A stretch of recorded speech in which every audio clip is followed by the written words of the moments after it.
overproduction of oil, and people don't even understand that they're overproducing oil because they're using the benzoyl peroxide on a daily basis. And this is a really interesting thing is they'll use benzoyl peroxide, be super dry during the day. Maybe they won't use it at night. Or even if they do, they'll wake up in the morning and they'll say, why are my pores enlarged? I have dry, dead, dehydrated skin, but I have large pores. Those two don't add together. If you have enlarged pores, that means you have a naturally oily skin type, right? That the oil is leaving the skin through the pore. So why is your skin dry? You wash your skin, it feels super tight. You go on about your day, it feels super tight and dry, but your pores are large. It's because you're overproducing oil, and it has to leave the skin somehow. Welcome to the Clear Skin Chronicles, the podcast that takes you on a journey to uncover the secrets of achieving glowing, acne-free skin. We believe that knowledge is power, and by understanding the root causes of your acne, we can create a solid foundation for long-lasting clear skin. I'm Katie Stewart, registered holistic nutritionist and founder of the Clear Skin Solution, where we help women just like you get to the root cause of their acne. And I'm Chris Brown, registered holistic nutritionist and program director in the Clear Skin Solution. Through functional testing, we pinpoint where the body system imbalances lie so we can dive deep into your acne clearing journey. We work virtually with clients to clear up their skin from the inside out and have helped thousands of women worldwide regain their confidence.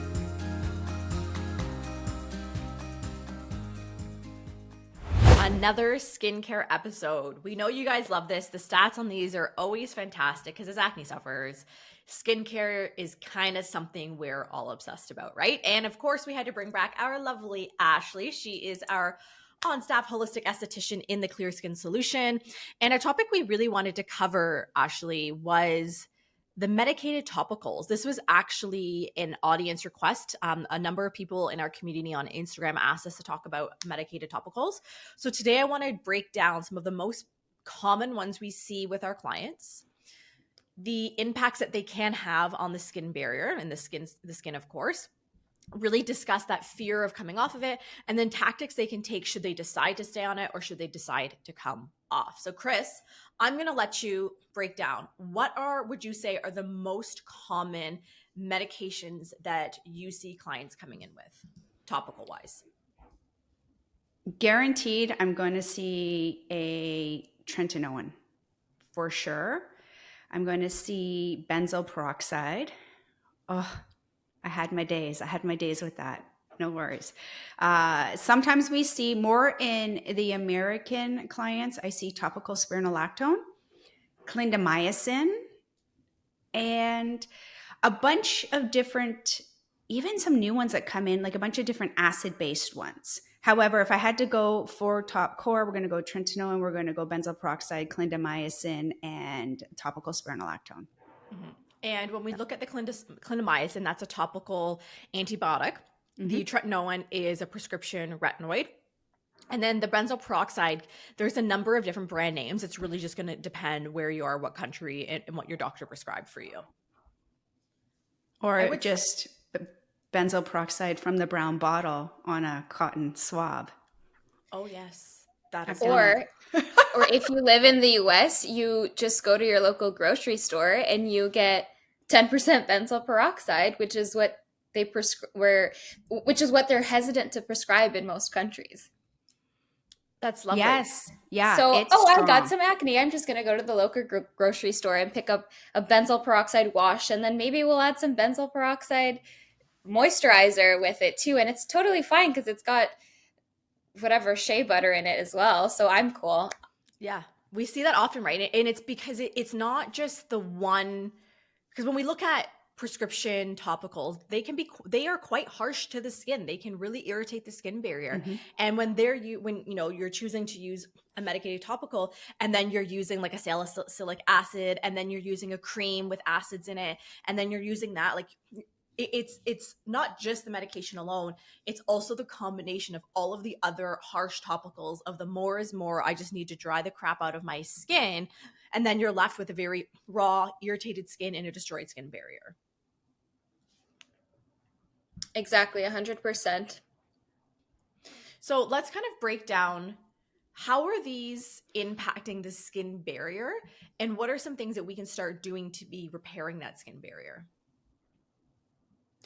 So let's say for the topical antibiotic, this is what I tell our clients all the time is think of an antibiotic working in your gut, right? We're normalizing the idea that, oh, antibiotics can be good at the right time for the right scenario, but they're also killing off all that good bacteria that our gut has, all the bacteria that we love. It's the same thing with our skin, with our face. It's an organ. It's the second largest organ that carries bacteria, right? Second to our gut is our face. Our skin has so much bacteria on it. So why are we killing off this layer of bacteria that's healthy? It's there for a purpose. And we want to kill off the bad, but we forget that we're killing off the good with it. Yeah, because the skin. So now you're completely sterilizing. You're literally sterilizing your skin. And then clients say, well, that then my skin freaks out if I stop my prescription. Yeah, it's going to, because it's going to be introduced to the world, to literally every bacteria that's out there, because you've completely sterilized the field, right? It's like a newborn baby's gut, right? Everything's so sterile. It's brand new. It's raw. And then it compounds, right? It's not just that antibiotic that they're going to put on it. Then they might clean that up again with one of these other things, or put some kind of retinoid on top of that. And that's what we're seeing. It's, Ashley, I am by far not any close to the realms of an esthetician. In fact, I am a poor excuse for a woman when it comes to makeup. Skincare. Her skincare makeup is not Chris's wheelhouse. She'll get there, I'm doing so much better. I'm doing so much better. Give us a couple more podcasts. Couple more podcasts. Ashley's rubbing off on me. However, it's one of those things, is absolutely, like you said, it's that bacteria. It's taking it off. If you are using a clindamycin and it takes away, it's not going to take away cystic acne, I'll tell you that now, but it's going to take away those tiny little braille-like bumps. That is telling you that, yes, you do have a bacteria. And since the skin is the largest organ, but second to the gut for that microbiome, that's telling you that your microbiome needs some TLC. So what's going to happen is you come off that topical antibiotic, and what happens to your face within weeks? Tiny bumps everywhere. And then we're like, but I need it. And I'll hold there because that's what I get, but I need it. But what if my skin, I remember when, see the connection with all of that? Yeah, it's really that, that fear of coming off of that medicated topical, because it can be reducing the severity of the skin. And of course, when you're dealing with acne, it's so impactful emotionally and mentally, because you're constantly worrying what people are thinking about you. And I remember when I was dealing with acne, I was actually a little too embarrassed to go to my doctor and ask for a topical of some sort. But my younger brother, he was dealing with acne and he was in high school at the time. So anytime I would go home, because I was living, with Frank, my boyfriend, who's my boyfriend at the time. Anytime I go home, I would steal some of his medicated topical. I put it in a little jar and take it with me, and I would use it because I was like, oh my gosh, this is helping to reduce how bad it is. And I remember being at where I was living at the time, and I ran out and I was like, oh my God, I need to go home. I need to steal my brother's medicated acne stuff again, because my skin was relying on it. But at the same time, my skin was also really irritated. It was red, it was dry, it was itchy. It felt just so inflamed. But it was like I was between a rock and a hard place. Do I want all of this acne, or do I want the red, irritated skin? I have a question. What is it that you're putting on? I actually don't even know. I actually couldn't even tell you. Because it doesn't matter, right? It doesn't matter. It was taking some of the severity down. It said Tim Mahalik on it. It was my brother's medication. And I was like, screw it. I'm taking it. Don't care. I honestly couldn't even guess what it was that I was putting on my face. This could be one of those things where Tim is going, oh, here's another one I didn't know, Katie. Let me add it to my... He doesn't listen to the podcast. Don't worry. He doesn't listen. Well, Paige, let's not put that Yeah, as a Paige, spoiler don't tell your alert. husband. Don't tell your husband.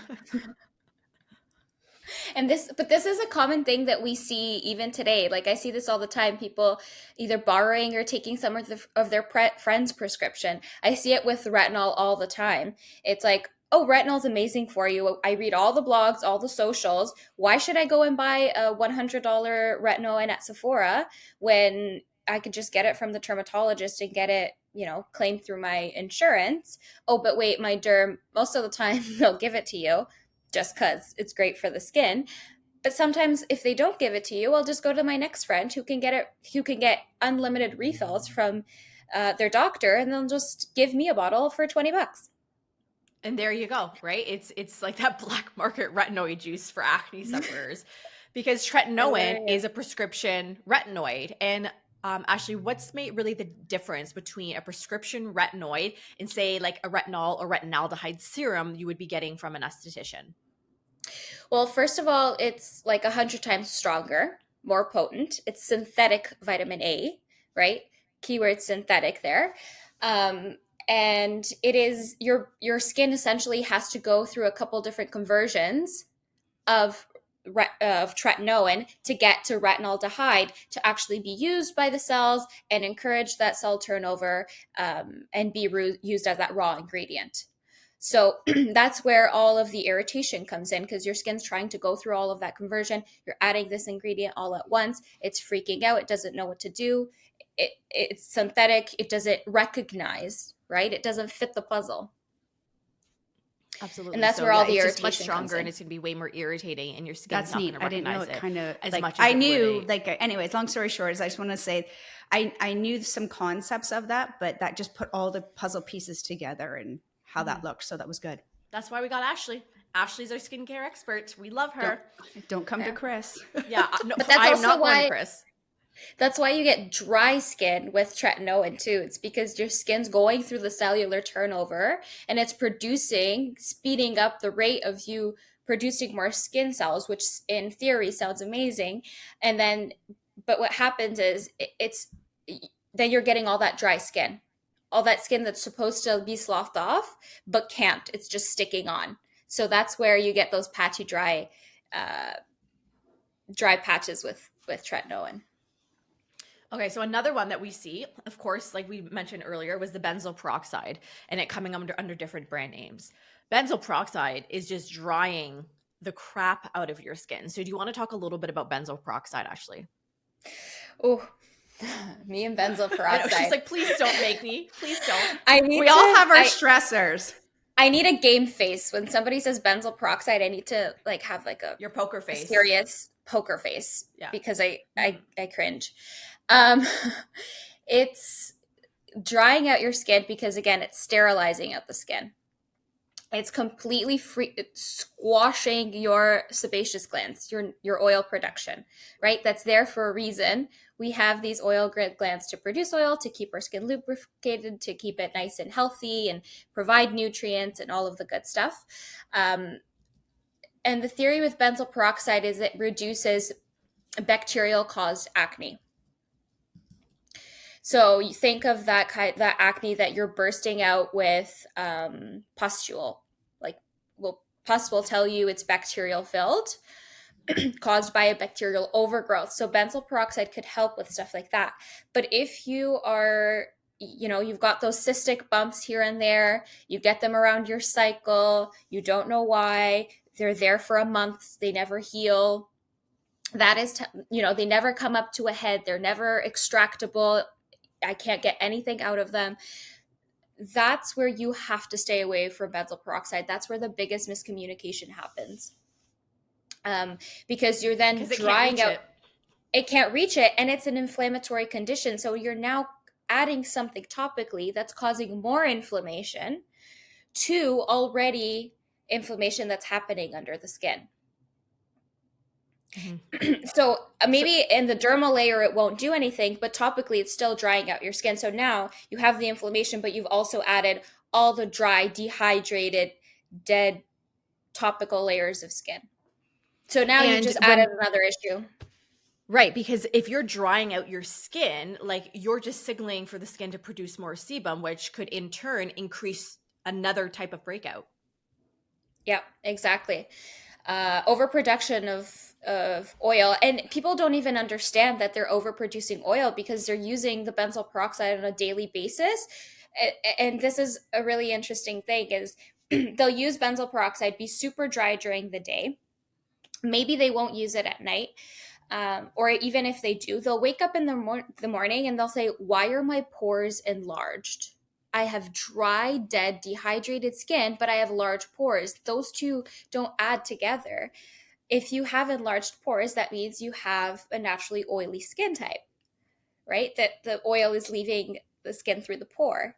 And so, why is your skin dry? You wash your skin, it feels super tight. You go on about your day, it feels super tight and dry, but your pores are large. It's because you're overproducing oil, and it has to leave the skin somehow. So And enlarged that's pores, overproduction of oil.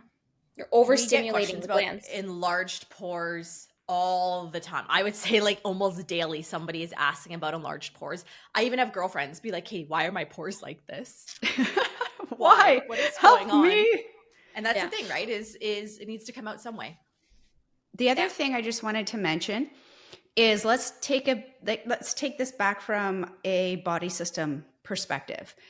So when we have proliferation, so that's the overproduction and the cell turnover at a rate that the body isn't able to keep up, and that's how we get that dry skin. However, we're sterilizing the face with some of the products, like Ashley said. Then we have the proliferation because the body's trying to reproduce. We've just taken out all of this sebum, the oils, everything. We're like, woohoo, look at us go. The body goes, oh my gosh, I need more oil. I need more hydration. Go, go, go, sends it. And now we have proliferation, dead skin hanging out. We have the sebum production underneath it. And now we just created a Mandarin buffet for the opportunistic bacteria. So we're feeding them at this point. How did I do? I can't tell you how to apply shea butter, but I can tell you that. Well said. This is why we make a perfect team. Yeah. As long as somebody understood that. It's okay. I This is speak why. fluent, Chris, so I always understand what you're trying to say.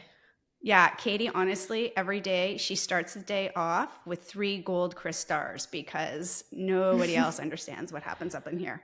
Nobody. No, but if you Nobody. listen to the if you listen to the podcast though, by like episode 3, you can speak fluent, Chris. Or you can Absolutely. start. Like you get it. There Yeah. you go. I'm going to tell clients, hey, welcome to Clear Skin. Yeah. I'm your coach. Yeah. Oh, by the way, here, I suggest you go to the podcast because by, episode 3, you're going to be should get me. fluent, Chris. Love it. Yeah. Gotta Thank be you. fluent, Chris.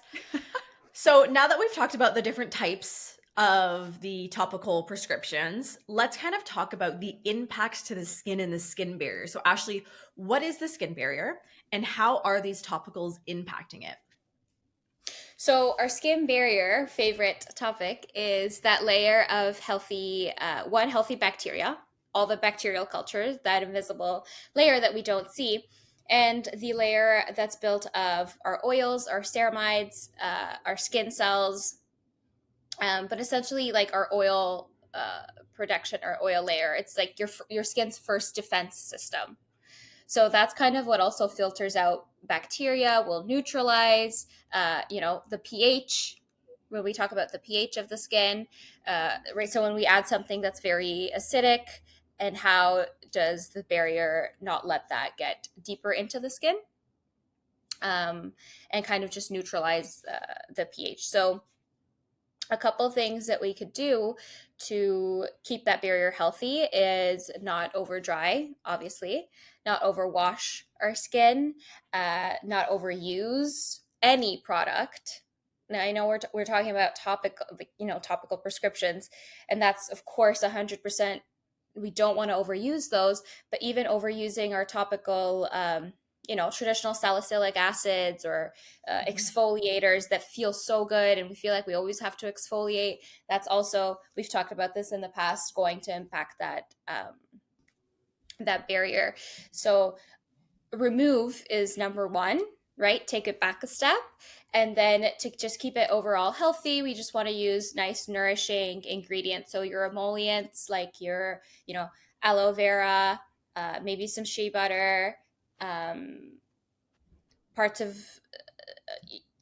a coconut, any oil, jojoba, rosehip. We talk about the oils all the time, how amazing they are for our skin. I do want to ask one thing about the oils, because the question I'm going to ask. I know the question you're all gonna three of us ask. know the Right questions here, I'm going to right ask. here, right We're here. going to say it until we can't speak anymore. Yes, we need to talk about coconut, because Yeah. when acne sufferers see the word coconut anywhere, Mhm. they have a borderline panic attack. So can you just break down, Ashley, the coconut oil situation? Absolutely.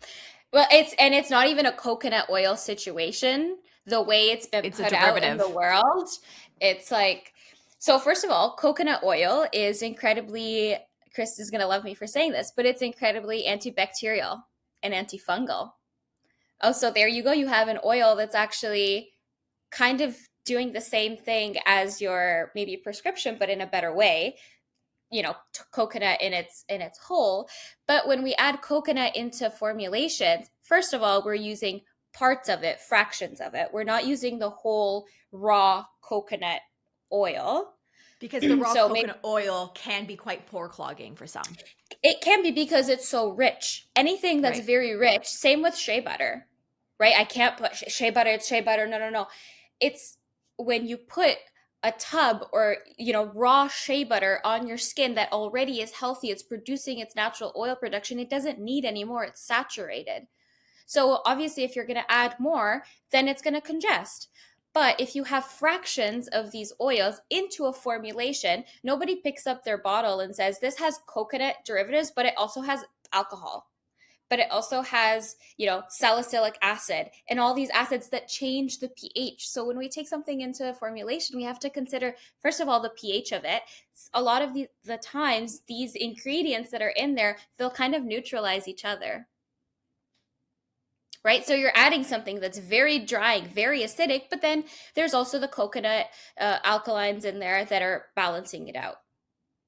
If you're going to put raw coconut oil on your skin, then yeah, it can be pore clogging. And all of the research that's out there, the very minimal research that's out there, it's not even clinical, is on the ingredient alone. Nobody has taken a product, a formulation, and said this actually clogs pores. They talk about taking just coconut oil, just shea butter, I don't know what else, just olive oil or whatever oil it is that's really rich, and putting it straight on the skin for days, not considering anything else. It there. And leaving it there for an extended amount of time. And that's not even a new process, right? They do that with heavy metal compounds in foods. They don't isolate the compound, or the load is what we're talking about. So it's the load of what it's doing. So when somebody goes to the FDA for an approval of a product, they're not looking at, they're like, oh, this percentage is A-okay, but if it goes over, say, this PPI or this, whatever it is, the PSI, all of these different factors, it's toxic. But it's not looking at the lead within range with the mercury that's in range within the actual product itself, right? Because that would push it out of range. Same things with topicals and everything. It's kind of frustrating, actually. It's one of those things that gets me a little annoyed. Chris is annoyed. That's okay. And I know, because I asked this question because we get in our DMs, whether it's clients, it's community members, they're like, I can't believe you would recommend this product. It has a coconut derivative in it. And we're constantly having to re-educate them on exactly what Ashley just said. Ashley actually has, we get the question so often, we have it saved. So we just copy and paste, because it's asked that many times. So Ashley, essentially what you're saying is you don't need to be afraid of coconut derivatives in products, because they're formulated with other ingredients to have a proper pH balance, so it's not going to impact the skin. Exactly. I'll say it right here. I do not subscribe to the whole acne clogging pore pore clogging ingredients list. And would you say that's pretty Everything, common in the it's esthetician very world? it's very common, and honestly in the aesthetic and the blog aesthetic world, it's become very clickbaity because Mm-hmm. it's something that, just the word pore clogging, it just, I don't know, it triggers you. It causes It's triggering. anxiety. Like, Severe. so obviously somebody's going to want to read that and follow it tremendously because they already have It's clogged feeding into pores, that mindset but that they they're like, have. "Oh my god, I can't make this worse." So they will do anything and follow any list out there that has those ingredients on there. And But I then if also you take it back find and try and look at the research, it's not really there. And I also find that a lot of this can even come down to marketing. I find like some brands have their own list of pore clogging ingredients, and it's really used in marketing to deter you from using other brands' products and specifically using theirs because, oh my gosh, theirs doesn't have any of this list, but that other brand does. Yeah, and it creates Yeah. trust. It's a marketing strategy because it creates that trust with the consumer that, we don't believe what else is out there. We everything out there is bad for you, but what we've created is good. Hmm. And I've okay. So one more question about this, and then we'll move on to some more tactics. Is what do you say to those clients who are like, anytime I use a product with a coconut alkaline in it, my skin breaks out. So why would you say that could happen to some individuals? So that ties perfectly into this topic, is when they have that impaired barrier, anything's going to trigger their skin. So it might not even necessarily be the coconut or the pore clogging ingredient that's in there. It can be the formulation as a whole. It could be the acids that's in there, right? It's not just nourishing coconut or shea butters that clog our ingredients or that cause harm. It could be, why does nobody talk about the salicylic acid that could be causing the harm and maybe even causing the breakouts? We never talk about Mm-hmm. that. It's always about, oh, it's this natural ingredient that's harming the skin. The poor So coconut if you don't alkalines, have those that healthy barrier poor in derivatives, place, always then getting all the anything is slack. really going to trigger your skin and you're going to break out. We hear this a lot with sunscreen, for example. Yeah, sunscreen. Like we get it all the time. It really is a massive fear. So I'm glad we were able to break that down and help dispel and maybe calm some fears around that ingredient. So now I want to move into, there's really two realms we have with the clients. There's those that are like, Ashley, there's no way I'm coming off of these topical medications. And okay, Ashley, I think like I'm ready to come off. How do I transition from them to regular skincare? So let's kind of run down some quick tips for each one of these groups. Yeah. So amazing. So this is where we kind of meet people where they're at. If you've been using a prescription every day for years, then we're going to go down to using it every other day for a couple of weeks, right? Because we also want you to feel comfortable with what you're doing and your skin to ease into it. You can't stop cold turkey with these prescriptions, just like you can't with maybe your medication, right? So we take it down. So I guess rule of thumb is just to take down the frequency of your prescription for the first week or two, see how that's doing, then take it down a little bit more and take it down a little bit more until you are comfortable not using it at all.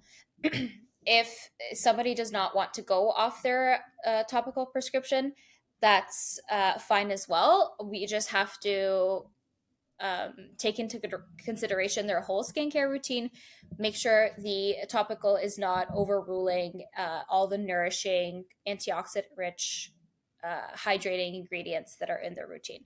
So balancing those out. If you're going to use your benzoyl peroxide, make sure you're also using a really nice hydrating serum and maybe an oil, a face oil. And are there Something that's going to specific build that barrier again. ingredients? Are there specific ingredients you would love to see in products for, because when I'm thinking about it, whether you're staying on them or you're weaning off, it's still the same damage. So I would assume it's the same ingredients that need to be utilized to repair that skin barrier. So what would you say are some of those key ingredients you love to see clients add in if they've been using medicated topicals? Absolutely. So this is where you'll see the hype word ceramides. Ceramides are like little lipids that will build that barrier up again. Any type of oil like your jojobas, your rose hips, your sea buckthorns, prickly pear oil, all the nourishing oils that are out there. Um, we want to give it actually a little bit of a light exfoliation. So this is where I talk about some kind of enzymatic exfoliation. Just so maybe it's going to be something like fruit enzymes, so cranberry enzymes, pineapple, pumpkin, that are found in any natural product, natural or clinical, really. And that's just going to eat away at the layer of dead skin, because your skin's exfoliating from the inside. From the inside, especially if this is a case with tretinoin. You're exfoliating from the inside out, so that all that dead skin that's topically we want to remove, just to encourage you're always getting that clear glowy complexion, and that the products you're putting on are actually penetrating, they're not just hydrating dead skin.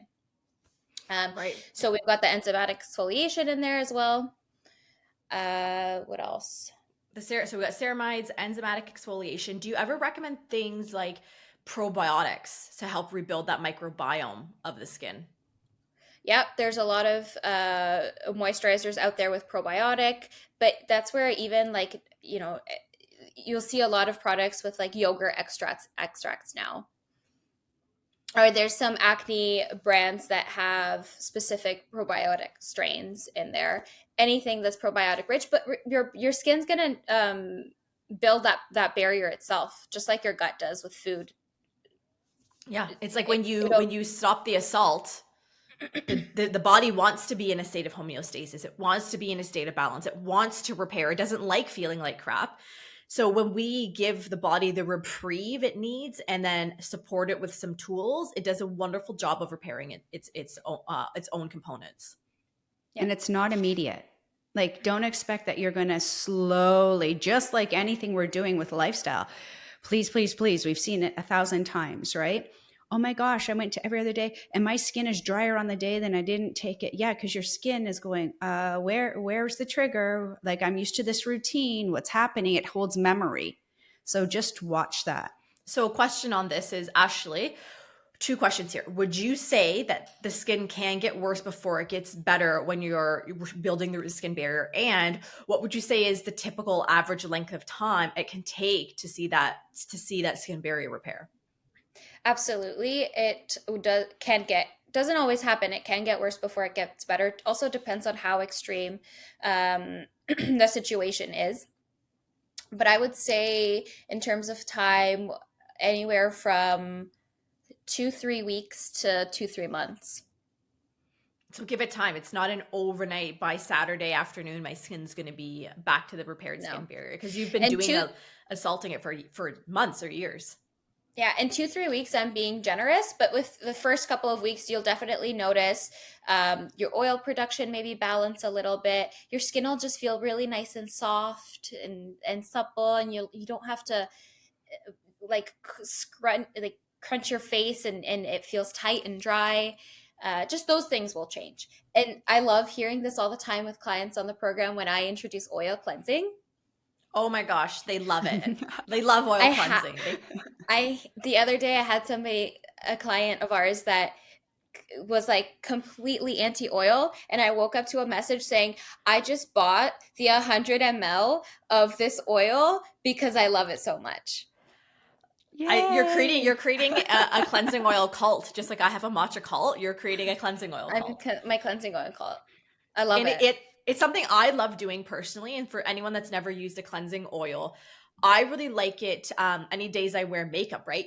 Really helping to break down any of the makeup. And then I wash it off with warm water. And then I'll do a double cleanse to get any lingering components off. So Ashley, do you want to give your aesthetics side of why you really love an oil cleanser when it comes to things like skin barrier and acne sufferers? Because you are using that oil, which has all of the ingredients, all the raw ingredients that your skin barrier needs to be nice and healthy. You're using it as you're cleansing, you're massaging it in, you're emulsifying it with water. So now you're getting the water molecules and the oil, right? That's the perfect combination to build that barrier, build that long-lasting hydration in the skin. And you're also ensuring that you're not completely drying out your skin, which happens with a lot of cleansers out there, especially those targeted towards acne. So this is what I do sometimes with a lot of clients is, okay, you want to stick to the prescriptions, that's fine, but please let's make sure that your cleansing routine is very gentle, very nourishing. Maybe it's oil cleansing, something that's you're using daily that's building up that barrier. Maybe you're not comfortable with putting on an oil and leaving it on, but at least the oil is the oil cleansing, you're still getting those ceramides in there, those oils. And I love because I find it also helps really break down just the day-to-day dirt and oil that you're collecting throughout the day as well. It's doing like my face always feels so fresh when I do my oil cleansing.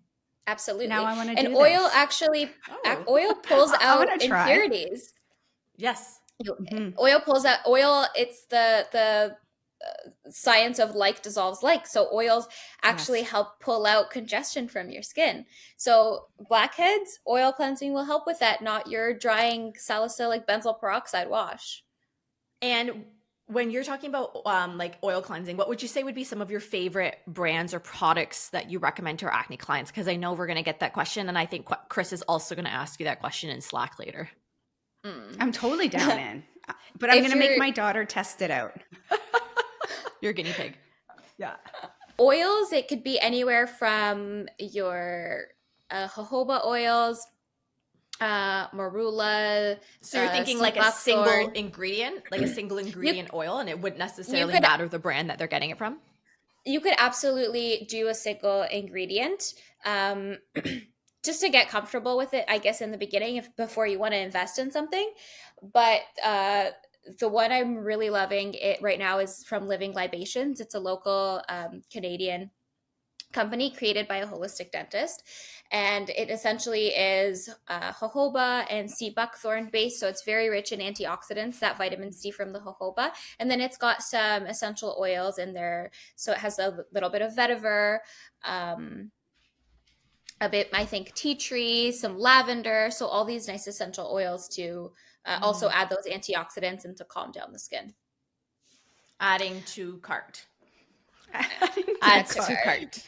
Add to cart. He says add to cart. It's already purchased while you were talking. It's on the way. Yeah, no, it's going to be getting dropped off later this afternoon. You know, I love my shopping. Okay, so you really love the Living Libations for their cleansing oil. Is there any other, ceramide serums or, gentle cleansers or moisturizers that, like, brand or product wise, that you could recommend, or that you find that you recommend quite often to our clients? We love lately our 3 Ships, because their whole build of the brand is, being gentle to that barrier. So they have a really nice barrier repair serum and moisturizer. They also have a coconut-based cleansing oil. Oh, don't you say that, Ashley. Their MCT cleansing oil. Cut this out. Cut. But as we all really, start sweating. We'll see it a lot lately, because we'll see a lot of products be marketed towards building the skin barrier. But we've had a skin barrier for as long as we've been existing. So we didn't just come out with these products and these ingredients now. They've been around forever. But we just went through a phase of let's use all the drying and all the active ingredients on their skin, and now the industry's very we shouldn't have been doing that, let's build this barrier back up again. We all have dehydrated, freaked out skin. I guess this is what we need to do. So a lot of the products out there will be targeted towards building the skin barrier, but I want everybody to know that it could be any product out there. So even your gentle, soothing cream. Okay, so we got a Living Libations cleansing oil. We got a 3 Ships. I think it's called their blueberry repair serum. Their blueberry. Any other products you generally find yourself recommending quite often? I know I'm putting you on the spot. I didn't tell you to come prepared with product recs, but I always like to give at least a few product recs just so people have an idea of where to start, or even an idea of the formulation. So even these recommendations, you can go in and like look up the ingredient list, see what's being included. You're like, oh, there's these ceramides in it. Oh, there's this ingredient. This seems to be common. So that way you can really start to empower yourself and being able to read your own skincare ingredient labels to be able to be a better detective for yourself. Yeah. A cost-effective one that I recommend often is the Beauty Counter, the Counter Start Cocoa Boost. I think it's called Cocoa Boost. So it's really cost-effective, nice moisturizer. That's a nice one for people that are already on a prescription because very gentle, very simple ingredients.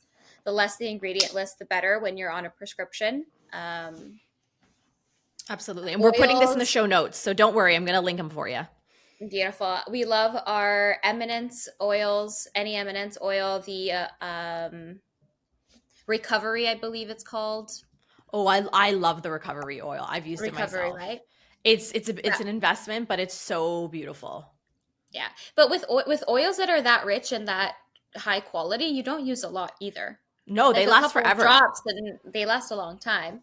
I think my bottle of the recovery oil lasted me like 8-9 months because I was only using 1 to 2 drops in the evening. Yeah. And then you'll notice with an oil that your skin becomes so nice and saturated and hydrated that you wake up one morning and you don't need to use it, or you go to bed and your skin feels great. You don't need to use this oil nonstop for your skin to feel normal. Mm-hmm. Right? Those are some great recommendations. Sephora stuff, we've got like the Cora Organics oil that's also really amazing. We've got cost-effective stuff. Can we just go to the- Sephora for a second? Because I know that clients usually hit me up until I'm like, please go talk to Ashley. Please don't ask me shopping questions. You're making me have stress beads in my eyes and it's burning. No, I know some of the stuff, right? And Sephora is very local and easy to get, and for It's like easily a quick fix, accessible. right? So I often see people with a couple brands. So the Ordinary brand as a whole, Yeah, Ordinary, the Inky List. the Inky List, yes. My husband the came home Inky- with some Inky List because It's he 'cause listened it's to a very- podcast. It's whose podcast? Yours, Katie, you mentioned it somewhere, and he's like coming home like as a happy shopper with his bag, and he's like, Look well, what I Katie got. said. Katie and Steve are Wow. like they're like Yeah. secret BFFs. Like Yeah, they gang up Chris's on me. husband, Steve, and I are BFFs actually. Oh my God. Imagine you make Steve like a skincare junkie. No, I sent She Chris has. I sent Chris a retinaldehyde for her birthday last year, and Steve stole it. And now he's The addicted. There's always one osmosis- person in the osmosis family. retinaldehyde. Oh, he's wow. It's addicted. him. The girls So- got to so get you it from know- somewhere. Just so Chris knows, that's a very expensive serum. I know he took a very expensive serum. So he He's hooked now since that serum. oh, wait till he sees the price tag on it. As we all know, I'm the bougie shopper. Chris is the budget shopper. So actually, Now I'm stressing. Now I got to go look it up, and now I have to Don't do send it. you money. don't do it. No, you know I'm a gift giver. I'm a gift giver. So actually, I do want to go through for those that are on a budget because, of course, skincare can get outrageously expensive. What would you say for those who are on a budget that want to repair their skin barrier? So they're Talk going to me. go This to is my straight up jam, budget jam. go to your local health food store, get yourself some jojoba oil or some sea buckthorn oil. Like single ingredient. Like single Nice and ingredient or easy. squalene. Squalene's amazing as well. It's very acne safe. It's derived from olive oil. So any just pure squalene. There you go. You're going Nice to use and that a easy. couple of times. Super easy, super simple. You're going to use it a couple of times at night. From the Inky List, we have a moisturizer called Bioactive Ceramide Repair. Repairing that one moisturizer, sounds nice. repairing cream. They also have their Omega water cream. So same idea. It's got those omegas, those healthy fats, and water. So it's like a balance of the two because your skin needs the water, the hydration, needs the oil for the barrier. I'm taking notes here. I'm writing all these in the show notes, everybody. So if you hear me typing away, that's what I'm doing. The Ordinary has a lot of stuff squalene based. So they have a squalene moisturizer, they have squalene oil, they have rosehip oil. So they're one of those brands. That's why they're so accessible and easy to get to, is because they just have single ingredient stuff. Yeah. So they make them a little bit more cost effective for people as well.